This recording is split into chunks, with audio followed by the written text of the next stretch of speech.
पाथर पूजे हरी मिले तो मैं पूजू पहाड़, ताते वो चक्की भली पीस खाए संसार। काकर पाथर जोड़कर मस्जिद लई बनाए, तापर मुल्ला बांग दे, क्या बहरा हुआ खुदाए। धार्मिक पाखंड के विरुद्ध इस तरह की वाणियां पहचान है उस संत की जो अध्यात्म का आधार है, जिनकी वाणी के बिना सब संत समागम अधूरे होते हैं।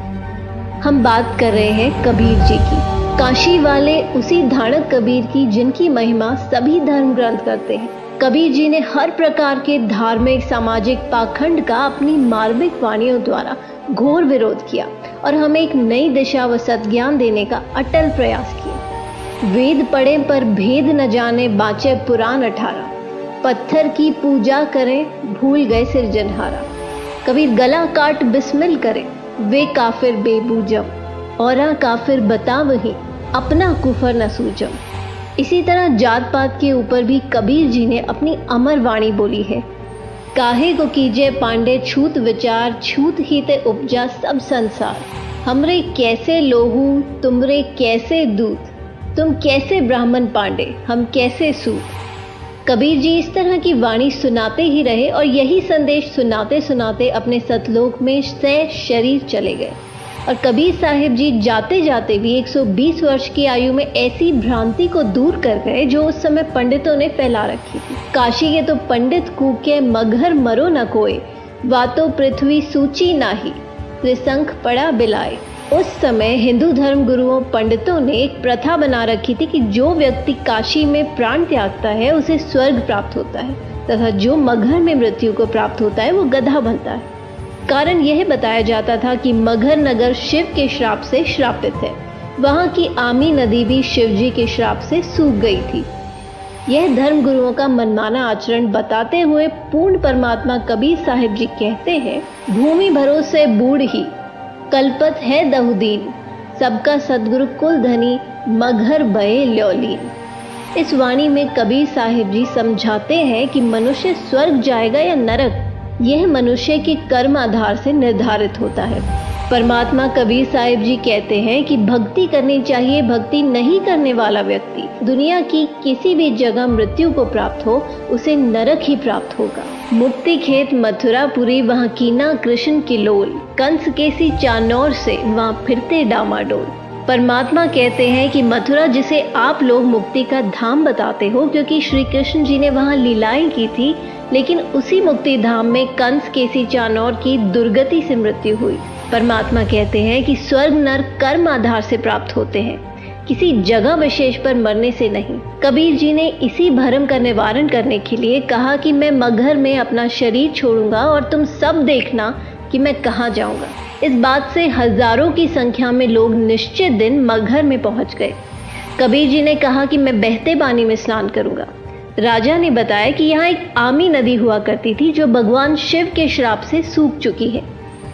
कबीर जी ने उस नदी की तरफ अपने हाथ से इशारा किया, जैसे ट्रैफिक पुलिस वाहनों को चलने का इशारा करती है। इशारा करते ही थोड़ी दूरी पर एक बम फटने जैसी आवाज आई और नदी पानी से भरकर चल पड़ी। सभी ने ये लीला देखकर कबीर जी की जय जयकार की और नदी में स्नान किया। कबीर परमात्मा की लीला का आज भी जीवित प्रमाण है और आज भी आमी नदी में पानी बह रहा है। मगहर के नवाब बिजली खान पठान व काशी नरेश वीर देव सिंह बघेल जो कबीर जी के शिष्य बन चुके थे, वो दोनों ही अपनी अपनी सेना लेकर वहां पहुंच गए थे। स्नान करने के बाद कबीर जी ने उनसे पूछा कि सेना किस लिए लाए हो। दोनों राजाओं ने गर्दन नीची कर ली। तभी वहां खड़ी भीड़ में से आवाज आई कि मुस्लिम लोगों ने कहा, आप हमारे पीर हैं, हम आपका अंतिम संस्कार मुस्लिम रीति से करेंगे, इन काफिर हिंदुओं के हाथ नहीं लगने देंगे। हिंदुओं ने कहा कि हम कटकर मर जाएंगे, लेकिन भगवान आपका शव इनके हाथ नहीं लगने देंगे।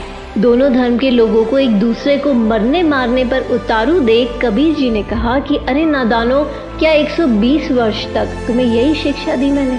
सभी शर्मिंदा हो गए। कबीर जी ने आदेश दिया कि यदि आपस में लड़े तो तुम सबको मेरी 3 तलाक है।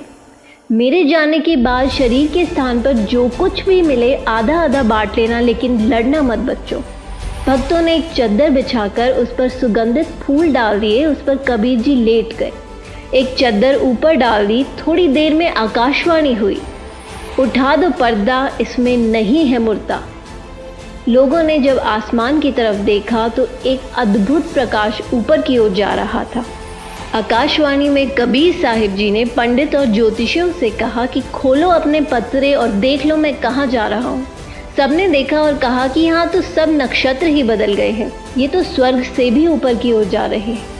तभी तुरंत चद्दर हटाकर देखा तो दोनों चद्दरों के बीच में सुगंधित फूल मिले, जिसे देखकर सभी हिंदू मुसलमान जो लड़ाई करने वाले थे वो आपस में लिपटकर फूट फूट कर रोने लगे। सभी एक दूसरे के गले लगकर इस प्रकार रोने लगे जैसे बच्चों की माँ मर जाती हो, जैसे वो अनाथ हो गए हों। संत गरीबदास जी की अमर वाणी है, काशी तज गुरु मघर आए दोहू दीन के पीर, कोई गाडे कोई अगन जरावे ढूंढा ना पाया शरीर। आधे फूल एक चद्दर हिंदुओं ने व आधे फूल और दूसरी चद्दर मुसलमानों ने ले ली और वहीं पर साथ साथ यादगार बना दी। इसका प्रमाण मगहर में आज भी है और पूरे विश्व में केवल मगहर को छोड़कर ऐसी कोई जगह नहीं है जहां एक व्यक्ति की एक ही स्थान पर समाधि और मजार दोनों हो। अतः कबीर जी हमें जाते जाते भी ये संदेश देकर चले गए कि हिंदू मुस्लिम दो नहीं भाई, दो कहें सो दो जग जाई। कहाँ तो दोनों के बीच भयंकर युद्ध होना था और उसके विपरीत परमात्मा की दया से दोनों दीन हिंदू मुसलमानों में भाईचारा बढ़ा। लेकिन परमेश्वर दयालु है, उन्होंने जाते जाते भी उस अनर्थ को टाल दिया।